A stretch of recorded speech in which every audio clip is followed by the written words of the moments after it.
Thank you for tuning in to the Red Clinic Podcast. I'm Dr. Schwalen, licensed psychologist and specialist expert in treating eating disorders. Today, I'm going to do what I do best. I'm going to provide some education on topics related to eating disorder treatment. Specifically, what I want to talk about today is related to what I just spoke about last week.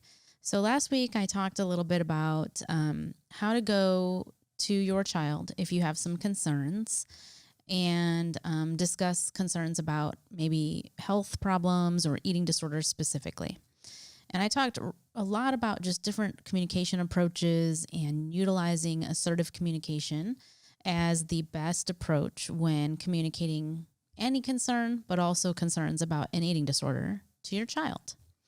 Today is kind of part 2 to that. So what happens when you've, implemented assertive communication and you've done everything that you possibly could do to the best of your ability, and you've communicated the concerns that you have to your child, and they continue to be in denial.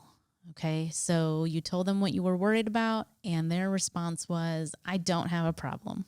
There is nothing going on with me, and I have no idea what you're talking about.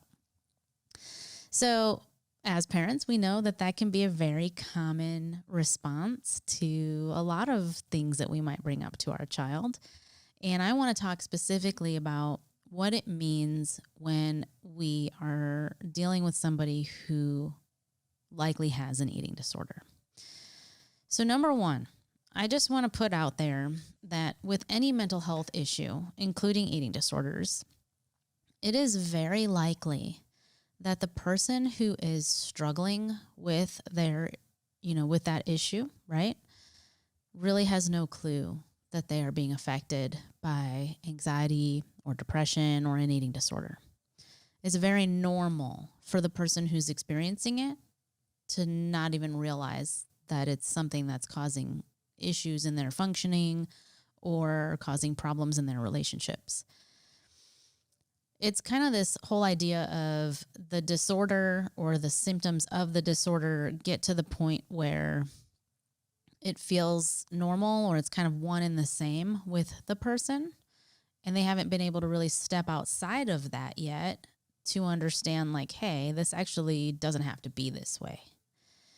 So specifically with an eating disorder, one like anorexia or bulimia, we know that individuals who struggle with those types of eating disorders also have what we call cognitive distortions. And all that means is that the things that they think really are not accurate, because a person with anorexia, for example, may look at themselves in the mirror and they would see someone who is maybe of normal weight or even perceive themselves to be overweight. But any one of us could look at that person and say that's not the case at all.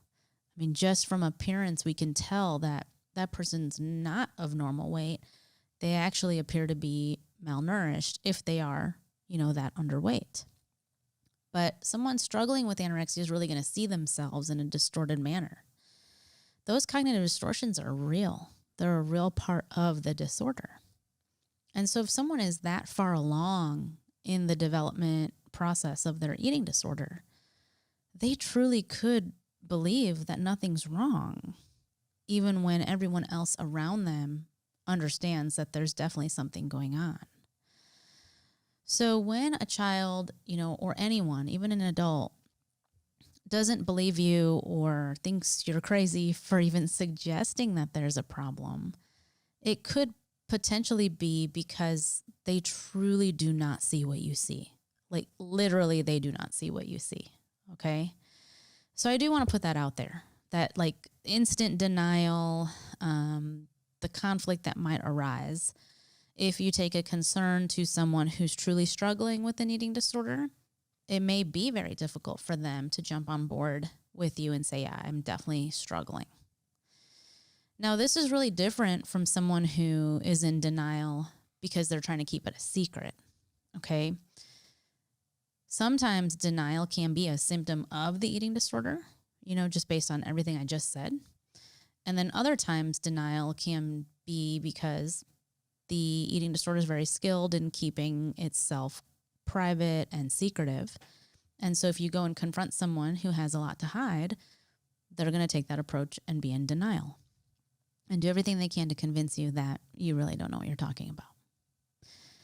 So it's tough. It's really tough to like tell the difference, right? With your own child even, especially just as a parent. You're not going to know unless you have training in eating disorders truly how severe something is, unless you get the assessment and you get some professionals involved to figure out, is this so far gone that my child really doesn't see what I see because it's part of that disorder? Or is this something that my child understands, they're aware of, and they're trying to keep it a secret? Now, keep in mind, when a child is trying to keep something a secret, especially with eating disorders, and if you do confront them on it, hey, I'm concerned about you, or I'm worried, I've noticed a lot of weight loss, or maybe I'm picking up on that you're not eating as much as you used to, or whatever it is that you bring up to your child. And if they're working really hard to keep that quiet or as a secret, there can be a lot of shame that surrounds that secret, okay? So there may be a part of them that understands, like what I'm doing is not okay. Or if people find out about this, they're going to judge me negatively. I may not be viewed the same way if they know this thing about me. So it can be very emotional to bring something to the surface when someone's truly not ready to do that, right? And so denial can be this like protective factor as well. So I'm saying all this because, like I said last week, you have to be very careful and intentional with how you bring something up to your child when you are worried about their health and a potential eating disorder. You don't want to trigger them even further to the point where they shut down and then you lose them completely, right? That's every parent's worst nightmare, especially when we're talking to a teenager, right? Because it's already really hard for adolescents in general to open up to their parents about anything. So providing that non-judgmental space and kind of almost expecting denial at first is probably your best bet. I honestly have never heard a parent come to me and say, yeah, as soon as I brought it up to my child, they were on board and so excited that we were able to finally talk about it. It's actually never the case. What's more likely is that maybe the child is feeling relieved, but privately, like, okay, they notice, they see something's wrong, and eventually they're not going to want to keep it a secret anymore. But if they have been keeping something like this a secret for a long time, it's going to take a while for them to start trusting and open up about it. So when we approach our children about concerns related to an eating disorder, and they do respond with denial, it's usually for those two reasons. Okay. The first reason is they just can't see it because it's part of the disorder. And then the second reason is, well, they might know about it, but they are potentially keeping it a secret and have been for a very long time. And so if they're finally exposed, that whole process can be extremely nerve-wracking and emotional and needs to be addressed carefully. So I want to talk about, first, the first kind of denial, because it can have this overarching effect on families and even systems. I mean, I see it mostly in the whole family. So if the individual, for example, your child who has an eating disorder, doesn't really know that they have one, and usually it's one parent, not both, who might have the concern. And then the rest of the family is like, you don't know what you're talking about. Don't be worried. They're fine. They eat, or, that just happened because they started sports this year. And so they kind of try to explain it away. So it's almost like multiple family members are in that same denial. And that's a very common occurrence when I see clients for the first time trying to figure out eating disorder treatment. So what are you supposed to do if you feel like, okay, I'm the only one in this house that sees, an issue here. I'm the mom, or I'm the dad, or I'm the sibling. And no one else seems to think it's an issue, but I just know something's not right. My gut instinct is telling me that this is a huge problem, if not addressed, could get worse. And I'm just so concerned. I need somebody to be on board, right? Well, it's really, really, I think, important for people to just understand that eating disorders take on this isomorphic approach to everything. Okay. And I know that's like such a clinical term that I just used, but it's honestly one of my favorite things to talk about. So an isomorphism, this term, what does it mean? It's when we see trends repeat themselves like at different levels or in different systems. Okay. So if you think about our society as a whole, one of my most, just one of the things I think about, in terms of the NIH, government funding, that's what the NIH does. It provides government funding for different research out there in our society, in our world, okay? If you look at NIH funding for something like the obesity epidemic in our country, right? You're going to see that funding is up in the billions or millions of dollars, okay? And every single year, it's actually billions now. So every single year, NIH is funding research in obesity, which is considered a medical condition, and there's a lot of wariness and fear around it, right? In the medical world and in our world in general. And they're funding this just to find ways to beat it and to overcome the epidemic, okay?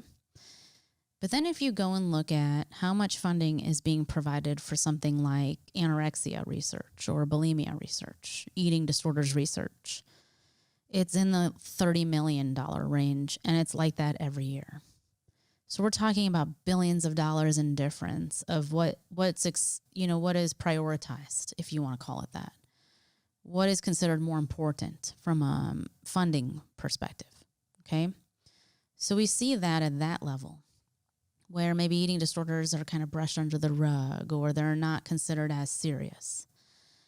And then if you look at just kind of like in the population, there's a lot of myths about eating disorders, right? There are myths about how eating disorders really only affect young white girls in their 20s.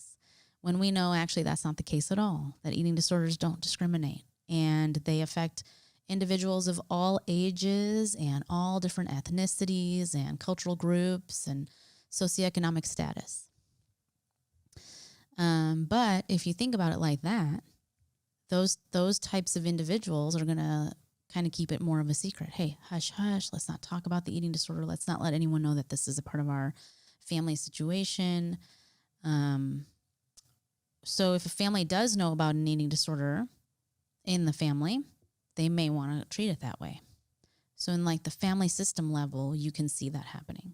On the individual level, you can see it as well. So like I said, there are individuals who know they have an eating disorder, but that are going to try to do everything they can to keep it a secret. And so they're trying to do everything possible so that even their family members don't know about it. So let's not talk about it. Let's not go there. Let's not ask about it. I heard that so-and-so, might have been struggling with that, but it's not kosher to ask, so let's not even go there. So we're kind of given the message from like this big systemic level, like a cultural level, that eating disorders need to be kept quiet and not focused on. And if we know it's there, we kind of all ignore it, okay? And that's what that isomorphism is. So we kind of see that pattern being repeated, like at larger levels and then even in smaller, more personal spaces. I always say, in my clinic, we want to avoid isomorphisms. And I talk to my clinicians about it all the time. My team is very aware of the threat of an isomorphism occurring. And I say that, just to give another example of what this word really means. Sometimes families may be in denial. And they're still coming to us for treatment because they've been routed to us somehow, some way. And they may be in denial that recovery is even possible. They may say things about their own child like, my child just won't engage in strategies to feel better, or my child is lazy, or they're stubborn, or they're manipulative. And those are common things, they happen. I mean, people get frustrated and Parents might say those things about their child, and part of the treatment is to help a parent understand this isn't about your child being manipulative. This is the fact that the eating disorder is manipulative. Okay? Your child's eating disorder is what makes them seem stubborn or manipulative or unresponsive. It is so easy, though, sometimes as a clinician to also get frustrated and say, okay, you know what? They're not responding. They're right. Their kid isn't responding. The family's not responsive. And then as a clinician, you go back to your team and you say, I don't know that this is going to work. And now all of a sudden what's happening is we're repeating that isomorphism. So we have to be really careful not to fall for it, not to become a part of that mindset. So denial, I'm going to go all the way back to denial. Denial should not be a surprise for you if you're the person bringing up the concern when you're trying to talk to your child if you think that an eating disorder might be an issue for them. I would say you should just expect it. And then if you don't get that, you do get more of a, hey, thanks, mom or dad, I think you're right, then consider yourself extremely lucky. Consider yourself in a more advanced situation, one that has, one that's maybe further along in terms of recovery than maybe you originally thought. Another thing that I want to tell families about eating disorders is that it's really, really important to externalize it. So I kind of touched on this a second ago. Where in clinic, we spend a lot of time as clinicians talking to our family members of the person with the eating disorder about this is not your child, it's the eating disorder. So I want you to also think about that, okay? If you're concerned about your child, I want you to think about what else is going on with them. Are their relationships struggling? Is the parent-child relationship struggling? Is the feeling in the family kind of tense? Is it more like you're just kind of walking on eggshells and no one's really talking about it, but everyone knows there's something going on? Is your child isolating more? Do you notice more irritability or just kind of shorter fused? Just kind of think overall, what has happened in the last 6 weeks or 6 months or a year? And how is your child different than when you didn't have concerns about the eating disorder? So maybe there's a time in their life, maybe it was a few years ago, that you can remember they were fine. They were actually really happy. They had friends. They were doing well in school. They enjoyed being around the family. They were super creative and they were just a joy to be around. That's what I ask parents and clients to try and remember. Who were you before this eating disorder set in? Because that's who you really are. That's your authentic self, or that's who your child is authentically when the eating disorder hasn't taken over. And so learning to externalize that eating disorder, understanding that this is not who they are, it's just something that they're going through, is so important. Because if you also have a family member who's in denial, you can kind of do that comparison. Hey, do you remember just a couple months ago or just a year ago when we weren't seeing any of this stuff? We have to remember who our child is and not blame it on them for what they're going through right now. But we have to open up our eyes, right, and do something about the fact that there's something really going on here. And that's how you can kind of get through to a family member who may be in denial if you're trying to get their support. Now I was recently asked, have you ever seen a client who may actually go along with it, but they're still very clearly in denial? And that's kind of another form of this. So what happens when you have a child who you just absolutely know is not well? And you as the parent get them the treatment they need.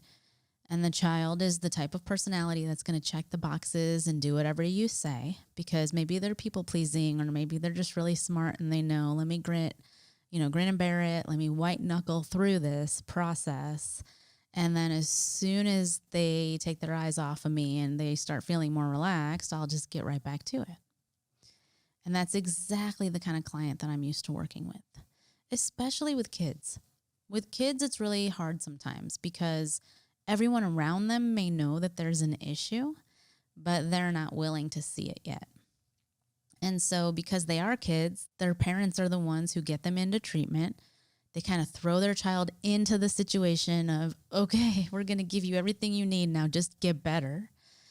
But if your child is not an active participant, right, because they really don't buy in, they very likely could just white knuckle through it. They may start eating again. They may go through the treatment. They may start looking like they're making progress. And it's all for the end goal of being able to get everybody's eyes off of them so that they can eventually revert back to what's most comfortable, which may be engaging in the eating disorder. And so that is absolutely a part of some people's process. I see it frequently. And the cool thing about it, though, is that it's just a part of the process.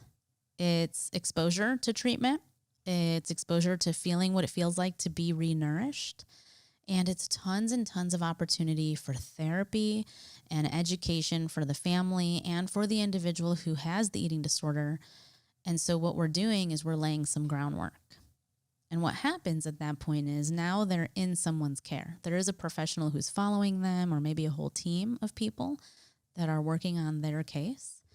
And so even if, let's say, they get to a point where it looks like they're making progress, what we know in the eating disorder world is that the body never lies. And so even if someone's sitting there saying, yes, and of course, and I will do it this way, right? And I'm feeling much better, thank you. Eventually, that eating disorder will get to the point of being active again. And so if someone's saying, I did eat all my lunch yesterday, but then we weigh them at the next session, we're going to know that that wasn't the case. Or I'm not restricting, I'm doing everything I'm supposed to be doing, or I'm not exercising, I'm sedentary because you told me I needed to be. Eventually, all of that gets caught, right, when we are monitoring their physical health. So that's part of just normal eating disorder treatment, is a good multidisciplinary team approach where their medical and physical health is being consistently monitored because the body doesn't lie. So again, lab work, being weighed, taking vitals, all of that is part of normal follow-up. There are other ways, though. There are psychological ways to help someone with internal motivation. And so we know, especially with an eating disorder like anorexia, for example, where someone may present at first as more malnourished, that food, honestly, a variety of food is just such a perfect medicine. And it's exactly what they need. And so once someone becomes renourished, so they're just getting the benefits of having healthy amounts of food and healthy types of foods, they can start thinking a lot more clearly. And so that one-way road that they may have taken in denial, they're able to actually start opening up their thought process. And they can think more abstractly, and they're starting to track, and they understand more of what you're trying to say.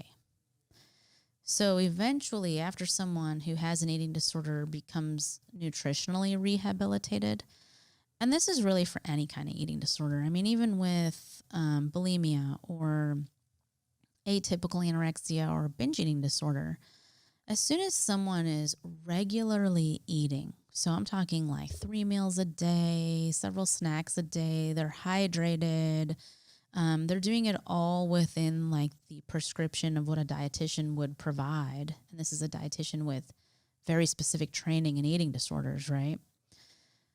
They start to feel a lot better. It's amazing what regular access to food does to our brain and to our physical health. So when they start thinking clearly, they start having more energy, they start feeling better, and they have this overall new sense of control over food, the therapy starts really having more of an impact on them. So it's a process. We have to be patient. We have to let their mind and body heal, right, from a nutritional aspect. And then they really start to get the benefit from therapy. And so someone who's completely in denial at first, over time, can truly have an internal sense of motivation and desire to get better. In the beginning, though, without that internal desire to get better, treatment providers know how to handle that. Usually they implement some kind of positive behavior management system. They're going to try to find what motivates that person and then use it as a way to help encourage them to make good, healthy choices for themselves. So at first, it may be completely external. Or sometimes I hear kids, say, well, I'm just doing this because I don't want my parents to be mad at me, or I don't want to upset them anymore. In those kinds of situations, I always advise parents, like, hey, let's use it right now. I'll take it. If it's what's gonna work in order to get them to participate, even though this is not of their own free will per se, I know that the side effects of being well nourished and making different choices for their body are going to eventually turn that child's mindset around. And so, again, it's all part of the process. So now what if a kid does what they're supposed to do, and as soon as they possibly can, they go right back to the eating disorder? They start restricting again or exercising, or they become obsessive, whatever it may be. That's when I said earlier, that's just a part of someone's process, and it's okay. And sometimes relapse. So maybe if they were hospitalized and then after a short amount of time of being out of the hospital, they have to go back. Sometimes relapse is a part of it. And I've seen many times on the second or even the third treatment where the child finally has that moment of, okay, like I'm finally going to do this and it's for me and no one else. And I'm not fighting you anymore. I'm going to start fighting my eating disorder now. So that's it. That's what I have to say about denial. Good luck, parents, talking to your children about your concerns. And I hope to see you next time.